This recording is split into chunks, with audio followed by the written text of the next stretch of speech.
మంత్రి సంధ్యారాణి పిఏ వ్యవహారంలో బాధితురాలిని పోలీసులు అరెస్ట్ చేసి రిమాండ్ ఖైదీగా ఉంచారు.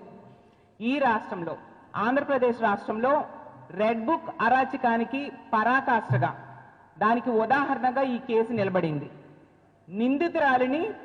నిందితుడిని వదిలేసి బాధితురాలిని అరెస్ట్ చేయడం అంటే ఎంత దారుణం, ఎంత సిగ్గుచేటో అర్థం చేసుకోవచ్చు.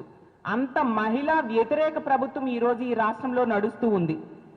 అధికార దుర్వినియోగానికి పరాకాష్ఠ ఈ కేసు. ఎక్కడైనా ఏ రాష్ట్రంలో అయినా అధికార పార్టీలో ఉండేవాళ్ళు బాధితులకు అండగా నిలబడతారు, నిందితుల్ని శిక్షిస్తారు. ఈ రాష్ట్రంలో ఈ కూటమి ప్రభుత్వం అధికారంలోకి వచ్చాక అంతా రివర్స్. బాధితురాలిని అరెస్ట్ చేయడం అంట, దారుణంగా ఆమెకి రకరకాలుగా ఇబ్బంది పెట్టి ఇప్పుడు ఏకంగా ఆమె మీద కేసులు బనాయించి రిమాండ్ ఖైదీగా జైల్లో పెట్టేశారు.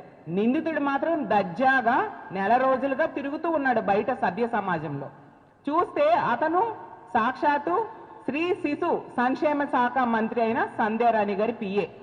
ఆవిడ ఒక మహిళ, అలాగే స్త్రీ శిశు సంక్షేమ శాఖకు మంత్రి. అలాంటి ఆవిడ బాధితురాలకు అండగా నిలబడాల్సింది పోయి పిఏని వెనకొసుకొస్తూ ఈ విధంగా వ్యవహరించడం ఎంతవరకు సమంజసం?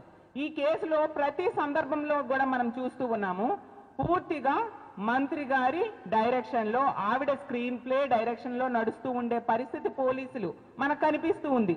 ఎందుకంటే ఈ బాధిత మహిళ 27వ తేదీన కంప్లైంట్ ఇచ్చాక మంత్రి గారు ఏమి చెప్పారో